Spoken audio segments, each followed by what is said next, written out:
Entonces, empezando con el vaso, perdón.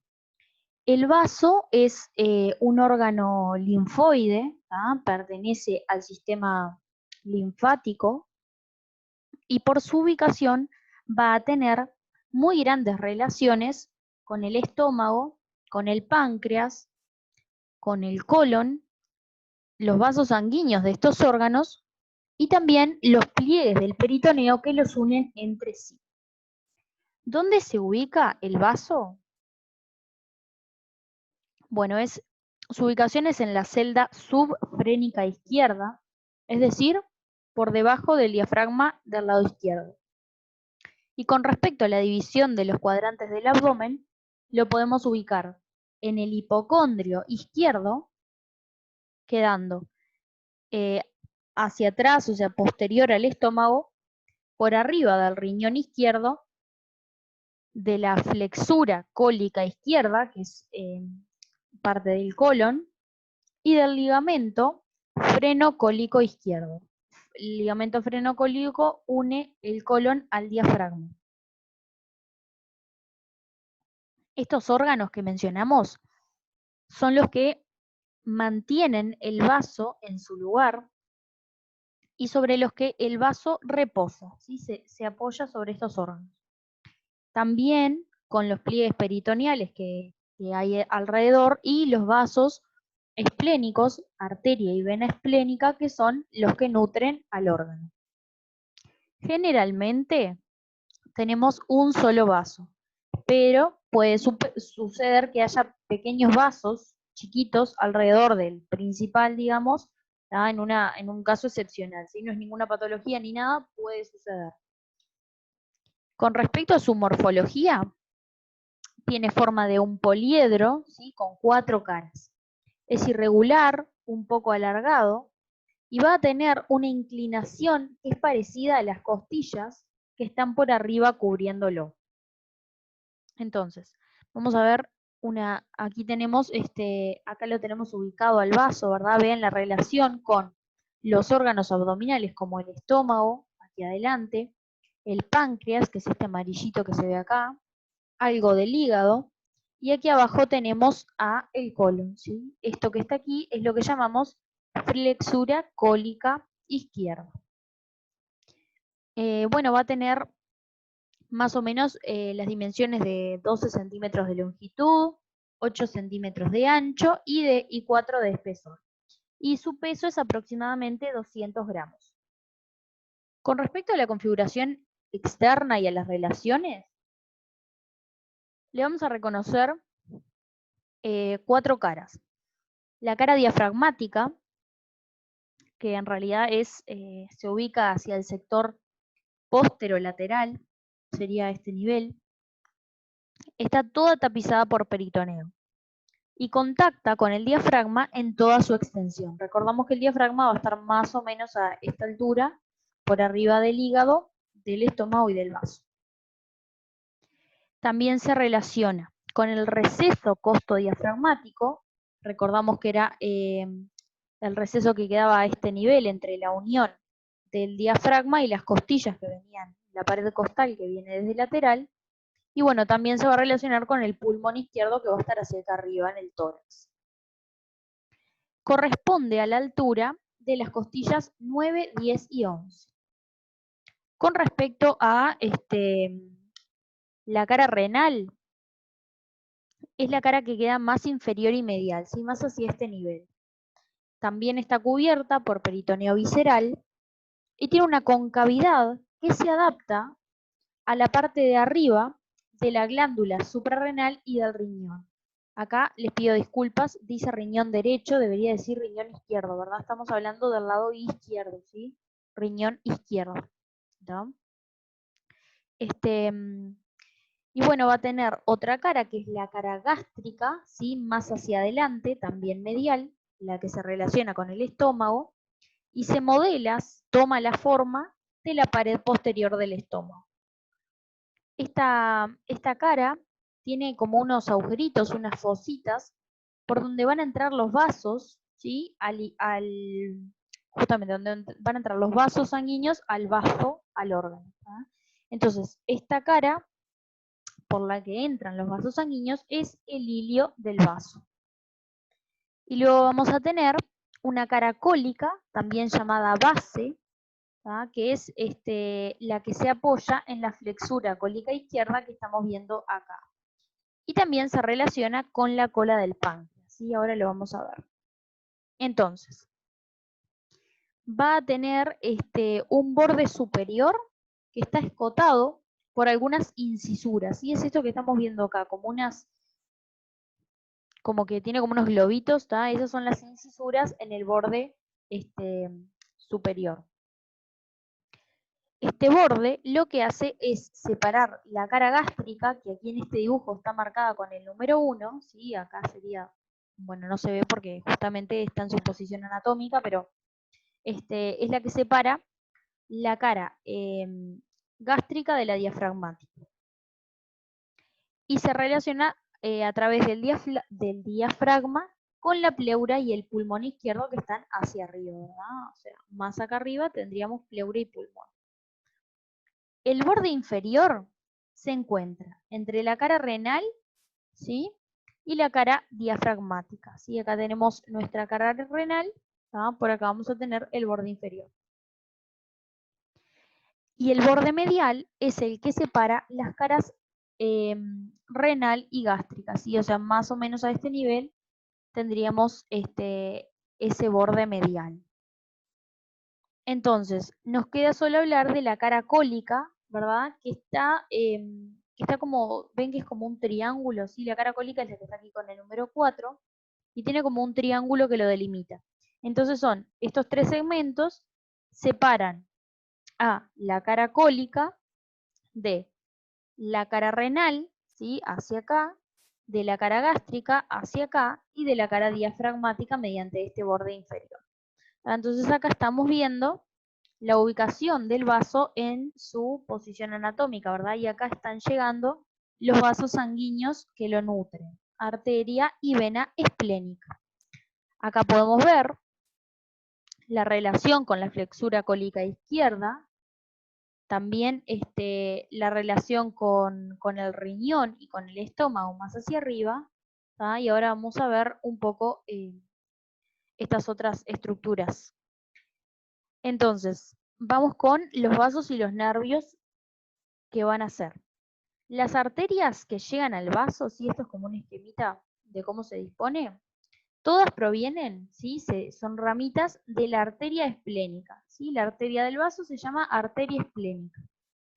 Las ramas de división de esta arteria originan unas ramas que mencionamos para el estómago, que se llaman arterias gástricas cortas.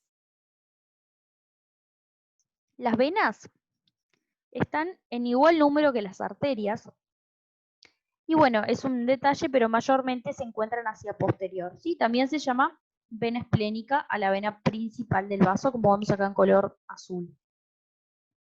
Con respecto a los linfáticos, tenemos superficiales y profundos, que drenan en nódulos, que también se llaman esplénicos, y los nervios van a provenir del plexo principal del abdomen, que se llama plexo celíaco. Y bueno, el vaso tiene un plexo particular que se llama plexo esplénico, ¿tá? Que también va a acompañar a la arteria. Muy bien. Bueno, acá terminamos vaso, ¿sí? Vaso es cortito, así que ahora vamos a pasar a hablar del hígado. ¿tá? El hígado sí es un poco más largo. Vamos a tratar de hacerlo lento, así entendemos bien. Muy bien, como concepto, el hígado es una glándula voluminosa que está anexa al tubo digestivo. ¿Por qué decimos que está anexa al tubo digestivo? Bueno, porque como su nombre lo indica, el tubo digestivo es un tubo, ¿tá? Por el que pasan los alimentos en el proceso de la digestión. El hígado, en realidad, si bien participa de algunos procesos de la digestión, porque produce algunos compuestos necesarios para la digestión, no forma parte de este tubo, entonces está anexo, ¿sí? Es un anexo al tubo digestivo. También vamos a decir que es un órgano parenquimatoso. ¿Qué significa parenquimatoso? Significa que es macizo, ¿sí? No es como el estómago que tiene un hueco adentro, ¿verdad? Entonces, es un órgano parenquimatoso. tiene un papel metabólico muy importante, ¿sí? Sin hígado no podemos vivir, ¿ah? Tiene, no sé, más de 1000 funciones, un montón de funciones diferentes y muy importantes, y cuando alguna de ellas está alterada, siempre hay algún problema. Es fundamental en la secreción y en el almacenamiento de glucosa, de proteínas y también de factores de la coagulación. Su ubicación es en el receso subfrénico derecho, es decir, por debajo de la cúpula diafragmática derecha, y está limitado por el diafragma superolateralmente, acá arriba, ¿verdad? Por el colon transverso, ¿sí? Y el mesocolon hacia abajo, como vemos acá, y por la región celíaca medialmente que está a este nivel. Este órgano es muy grande, entonces desborda este espacio y ocupa parte de la región que conocemos como epigastrio y también llega hasta el hipocondrio izquierdo. Vean cómo atraviesa prácticamente todo el abdomen. Su peso es bastante grande, ¿sí? 1500 gramos, o sea, 1,5 kg más o menos, en adultos puede variar. Y en las personas vivas, de esos 1500 gramos que pesa, más de 800 gramos son de sangre, ¿sí? El hígado tiene mucha sangre en su interior porque se encarga, por ejemplo, de depurar la sangre que viene de los intestinos, ¿sí? Y tratar bueno, controlar la sangre para ver que no haya nada raro, ningún patógeno, ningún fármaco, ningún tóxico. Por eso tiene tanta sangre en su interior.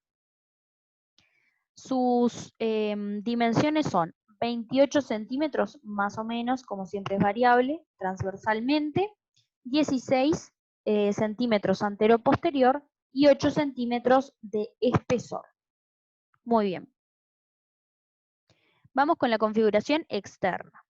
Le vamos a reconocer dos caras, una cara diafragmática y una cara visceral. Y luego va a tener un borde inferior, que es el que estamos viendo acá, un borde postero superior y un borde postero inferior que no lo estamos viendo acá. La cara diafragmática se adapta a la cara inferior del diafragma, ¿verdad? Que está por arriba. Y bueno, vamos a tener, recordamos que el estómago y el hígado estaban unidos por el epiplón menor u aumento menor, ¿sí? O sea, esa cara tiene relación con el epiplón menor u aumento menor, que une hígado y estómago. Si lo miramos así en esta cara, podemos ver que tiene como dos partes. Esta que está acá, que es el lóbulo derecho, ¿tá? Que es más voluminoso y convexo, y la del otro lado es el lóbulo izquierdo, más pequeño y como más puntiagudo. Es esta división se hace por esto que vemos acá en el medio, que es un ligamento, ¿sí? Y este ligamento se denomina ligamento falciforme. Entonces, en la cara diafragmática, el ligamento falciforme nos divide dos lóbulos, que son el lóbulo derecho y el lóbulo izquierdo. Con respecto a esta cara anterior, va a contactar hacia adelante con la pared abdominal anterior, ¿verdad? Que es lo que tiene hacia anterior. Y la pared posterior está adaptada a la columna vertebral, ¿tá? Que está hacia atrás, y también algunas estructuras vasculares que van por el plano posterior, por ejemplo, la vena cava inferior. Muy bien. Entonces, vamos a... Sí, está bien. Muy bien, entonces, acá lo estamos mirando desde una visión inferior, ¿verdad? Esto que tenemos hacia aquí adelante es la porción más anterior, es como si le hubiéramos dado vuelta al hígado, ¿verdad? Y lo estamos mirando desde abajo. Esta es la visión más anterior y esto es la visión más posterior. Por ejemplo, para darnos cuenta, acá tenemos a la vena cava inferior que dijimos que era una vena del sector posterior. Entonces acá le vamos a poder reconocer algún que otro lóbulo diferente. Tenemos el lóbulo derecho y el lóbulo izquierdo también, pero también tenemos un lóbulo medio. Entonces, vamos a ver, vamos a tener del lado derecho, ¿sí? Nos va a quedar a la derecha del surco de la vena cava, sí, el surco de la vena cava, ¿sí? Esta es la vena cava y este es su surco. Va a tener las impresiones, o sea, como estos pocitos que ustedes ven, es porque el hígado se apoya en algunos órganos, entonces le queda como esa marca. Por ejemplo, acá tenemos la impresión suprarrenal de la glándula suprarrenal, la impresión renal por acá, también, bueno, la impresión cólica por la flexura del colon que estaba más abajo, como dijimos. Entonces, todo esto en la cara derecha. Luego tenemos hacia izquierda, ¿sí? Vamos a tener el lóbulo izquierdo que presenta, por ejemplo, una impresión para el estómago, una impresión del esófago, ¿sí? A este nivel. Y luego en el medio vamos a encontrar otras dos partes, este que está acá y este otro que está acá. Más hacia posterior se llama lóbulo caudado.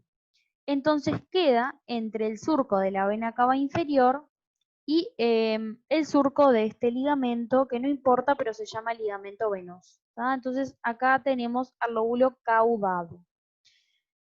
Más hacia adelante tenemos otro que se llama cuadrado. Y este queda comprendido entre, esto verde que ven acá, es la vesícula biliar. Entonces la vesícula se apoya en una fosita que tiene el hígado que se llama fosa de la vesícula biliar. Entonces este lóbulo cuadrado nos queda comprendido entre la fosa de la vesícula biliar y otro ligamento hacia el costado. Entonces, como un resumen, en la cara inferior o visceral del hígado yo puedo reconocer lóbulo derecho, lóbulo izquierdo, lóbulo caudado y lóbulo cuadrado. Tienen toda la información para estudiar igual en la diapositiva para que quede todo claro. Entonces, acá está como todo el resumen de cómo dividimos esa cara visceral, ¿verdad?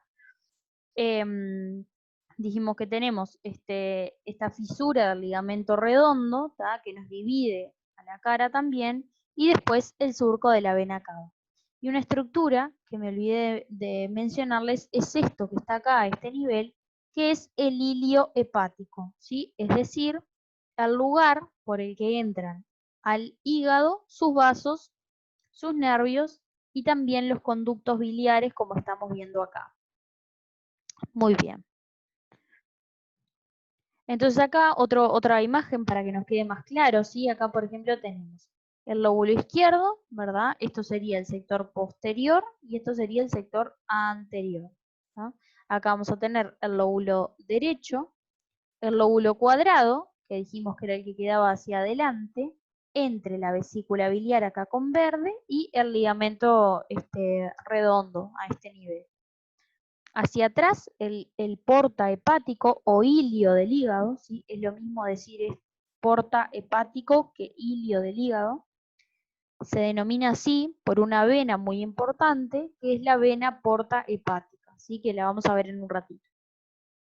Y bueno, el último que nos quedaba era el lóbulo caudado, ¿sí? A este nivel, entre el ligamento venoso y la vena cava inferior, ¿sí? Acá tenemos los 4 lóbulos de esta vista inferior.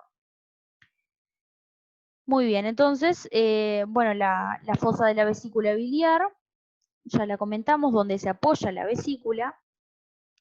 Y como algún otro detalle del porta hepático, ¿sí? Que también, bueno, se lo puede denominar surco transverso o hilio del hígado, ¿sí? Por su ubicación transversa. Va, como vimos, desde la fisura del ligamento redondo hasta la fosa de la vesícula biliar. Y está ocupado por vasos, por nervios y por vías biliares. Entonces, acá tenemos el resumen de todos los lóbulos de la cara visceral para que les quede para estudiar. Muy bien. Otra imagen, sí, para seguir repasando, ¿verdad? Presten atención a que muchas veces se ven en como que está rotado o no, así que hay que prestar atención. Siempre lo que esté hacia atrás, o sea, va a ser donde esté la vena cava inferior. Y hacia adelante tenemos la vesícula biliar. Entonces, En este caso, a este lado tenemos el lóbulo izquierdo del hígado, del otro lado vamos a tener el lóbulo derecho, hacia atrás el caudado y hacia adelante el cuadrado.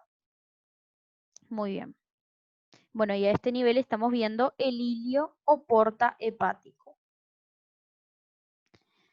Bueno, con respecto a los bordes no tienen mucha particularidad, pero el inferior lo limita bastante bien al hígado y va a presentar dos escotaduras.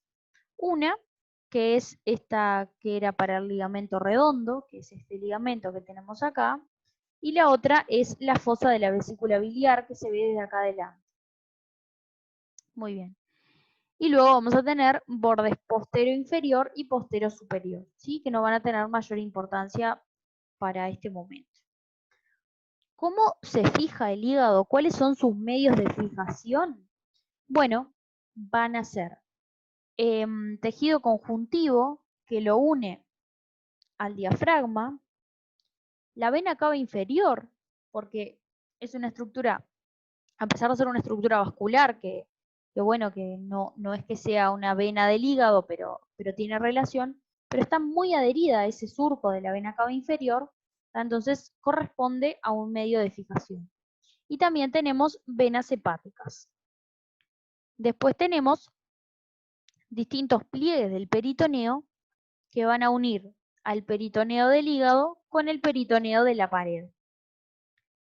Van a haber distintos ligamentos que vamos a hablar ahora en un ratito y bueno, también dijimos que se unía al estómago y a una parte del duodeno por el omento o epiplón menor. Muy bien, entonces ahora vamos a hablar de los ligamentos y epiplones. Vamos a tener un montón de ligamentos en el hígado, ¿tá? Se llaman ligamento coronario, ligamentos triangulares, ligamento falciforme y bueno, el epiplón menor que ya lo hemos comentado. Entonces esto se los voy a mostrar con una imagen, ¿sí? Porque lo más importante es, más que nada de la descripción, saber bien cuáles son, ¿tá? A este nivel, hacia arriba, tenemos el que se llama ligamento coronario, ¿sí? Acá está dibujado. Y este ligamento, cuando se acerca a los extremos, las hojas se separan y bueno, pasa a llamarse ligamento triangular, que es derecho del lado derecho, izquierdo del lado izquierdo. Bien. Después tenemos este ligamento que dijimos que nos separaba en dos los lóbulos del hígado, que es el ligamento falciforme. ¿Qué sucede con este ligamento? Puede ser un poco entreverado, pero entre los pliegues, entre el tejido del ligamento falciforme, viene otro ligamento que es el ligamento redondo. Entonces, el ligamento falciforme contiene en su espesor al ligamento redondo, como estamos viendo acá. Aquí lo que vemos es la salida del ligamento redondo hacia la cara más anterior. Y acá vemos las reflexiones, por ejemplo, del ligamento coronario en la cara visceral. Muy bien, por ahora eso es lo más importante con respecto a los ligamentos y epiplones. Acá les traje otras imágenes para ver más dibujos, ¿sí? Dijimos el de arriba el ligamento coronario, hacia los costados ligamento triangular, de un lado derecho y del otro izquierdo, en el medio ligamento falciforme y acá como vemos el ligamento redondo del hígado. Muy bien. Con respecto a la vascularización e inervación del hígado, va a ser un poco particular, ¿sí? Porque nosotros estamos acostumbrados a hablar de que, bueno, un órgano recibe una arteria que le trae sangre y una vena que se lleva sangre, digamos, para oxigenarla. Entonces, en el hígado, lo que sucede es que recibe una arteria que se llama arteria hepática propia y recibe también una vena, ¿sí? Es decir, una vena le lleva sangre al hígado. Y esa vena es la vena porta. Bueno, la vena porta va a dar ramas derechas e izquierdas para los sectores de esos del hígado. Y bueno, estas ramas se van a ir ramificando, justamente valga la redundancia, pero se van a ir ramificando cada vez más, yendo juntas, ¿tá? La rama de la vena porta con una rama de la arteria hepática propia y una rama de conducto biliar. Entonces, por otro lado, tenemos a la arteria hepática propia, que entra por el hígado, por el ilio, forma parte del pedículo hepático y se divide en dos ramas terminales, también izquierda y derecha. Muy bien. Después vamos a tener algunas arterias hepáticas accesorias, ¿tá? Con menor importancia, y venas hepáticas. Estas venas hepáticas son las que hacen el drenaje venoso del hígado y las llevan hasta la vena cava inferior. Vamos a tener también linfáticos, como siempre, vasos linfáticos y nervios que vienen del plexo celíaco, el nervio vago izquierdo y del nervio frénico derecho. Acá vemos eso que les comentaba de las ramificaciones, ¿sí? La que está acá como con un color violeta es la vena porta, ingresando por el ilio. Acá tenemos a la arteria hepática propia, que se divide en derecha e izquierda, y tenemos a conductos biliares hepáticos, derecho e izquierdo. Entonces vean cómo se van ramificando.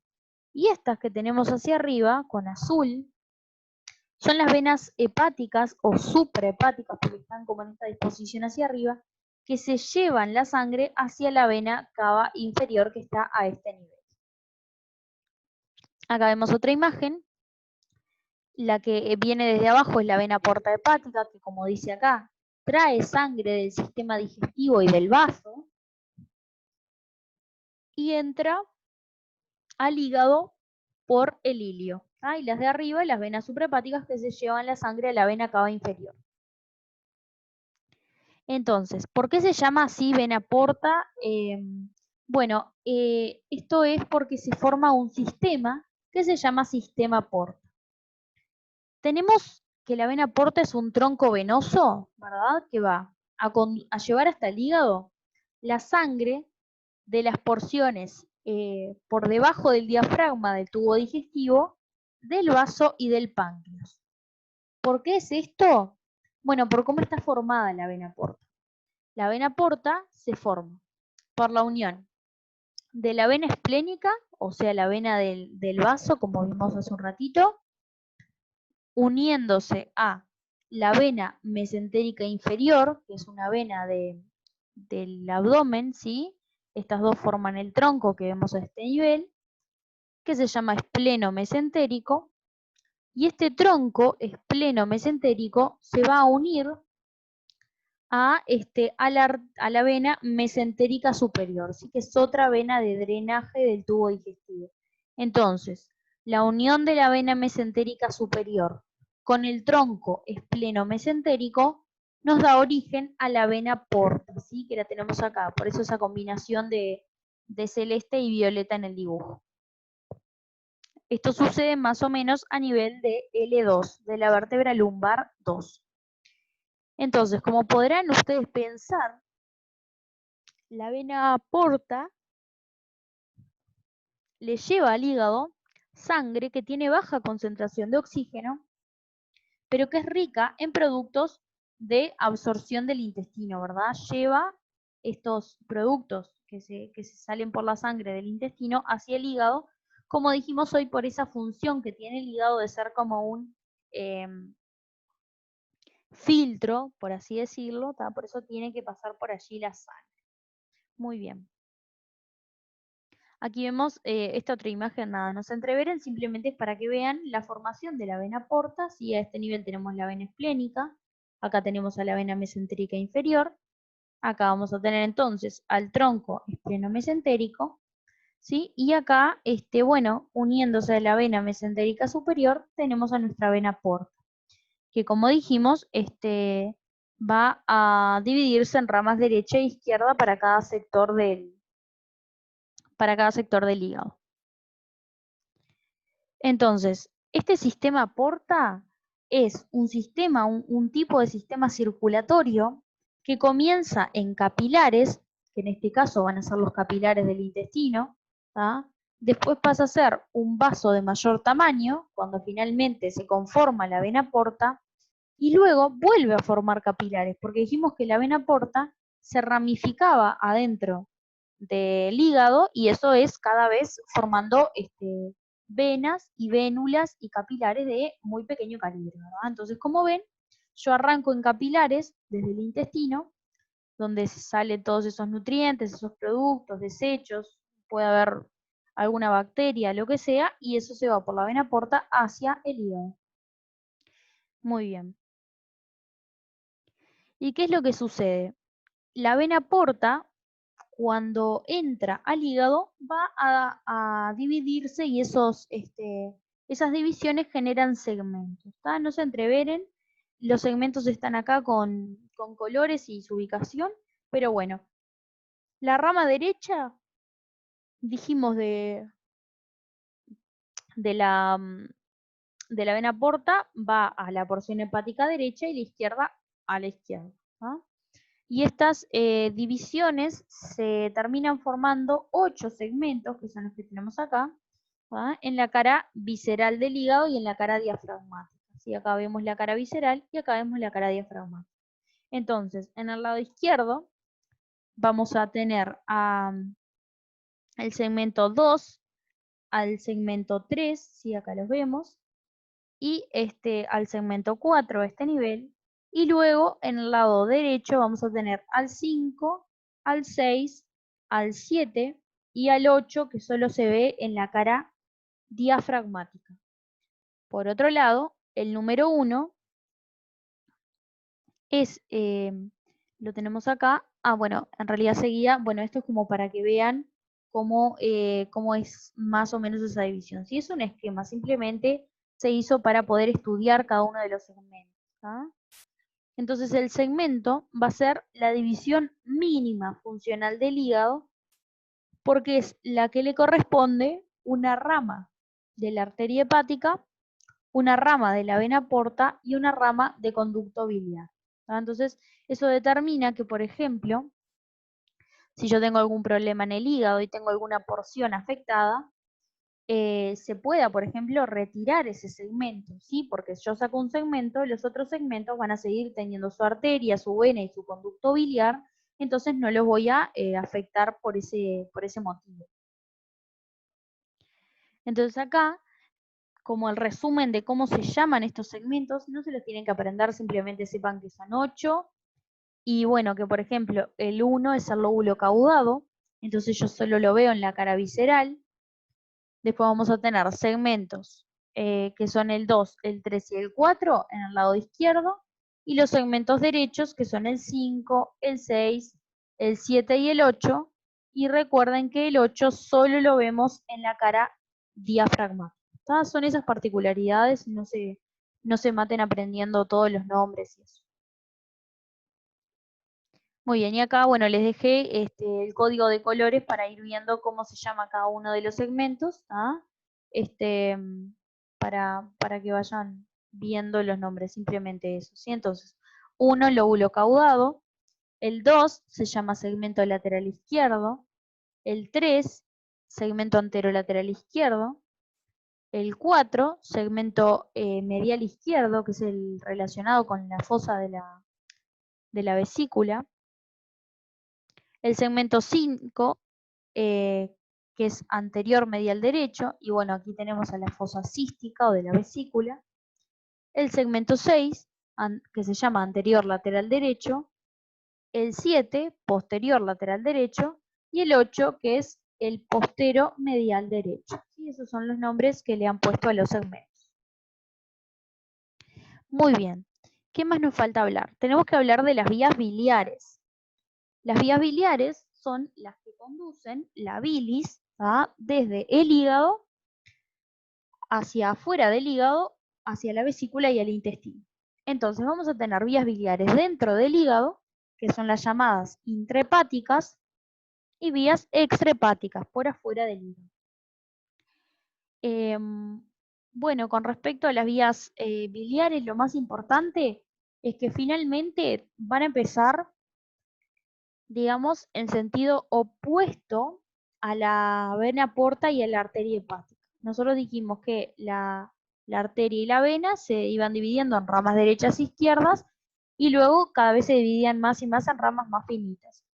Bueno, los conductos biliares van en sentido opuesto. Yo arranco en ramas finitas y cada vez se van armando conductos de mayor tamaño, hasta que llegan al hilio del hígado, donde se forma un conducto derecho y un conducto izquierdo. Entonces tengo un conducto biliar derecho y un conducto biliar izquierdo. Estas dos ramas van a ser las que originan el conducto que llamamos conducto hepático común, ¿sí? Formado por el conducto derecho y por el conducto izquierdo. Bueno, con respecto a las extrahepáticas, dijimos que en realidad los dos conductos, derecho e izquierdo, van a salir por el porta hepático y van a formar este conducto que se llama hepático común. Del conducto hepático común sale como una pequeña rama que se llama conducto cístico y que va para la vesícula, ¿sí? La vesícula en realidad funciona como un reservorio de la bilis que el hígado produce, ¿verdad? Cuando el hígado no necesita tanta bilis en el momento, la manda a la vesícula para que quede ahí reservado. Entonces, bueno, el punto en el que el conducto hepático común manda esa rama, que es el conducto cístico, determina que a partir de allí el conducto, el que sigue para abajo, pase a llamarse conducto colédoco. Ahora lo vamos a ver en una imagen. Muy bien. Entonces, podemos distinguir una vía biliar que se llama principal, que está dada por el conducto hepático común y el colédoco, y una vía hepática, una vía biliar accesoria que es la vesícula biliar y el conducto cístico. Muy bien. Entonces acá tenemos estos dibujitos de la vesícula, ¿sí? Y acá tenemos, dijimos, conducto hepático derecho y conducto hepático izquierdo. Cuando se unían nos formaban el conducto hepático común. Este conducto le daba una rama a la vesícula, que era el conducto cístico, y continuaba como conducto colédoco, ¿sí? Acá lo vemos al conducto colédoco. Ahí acá estamos viendo el mismo dibujito. Muy bien. Perfecto. Entonces, bueno,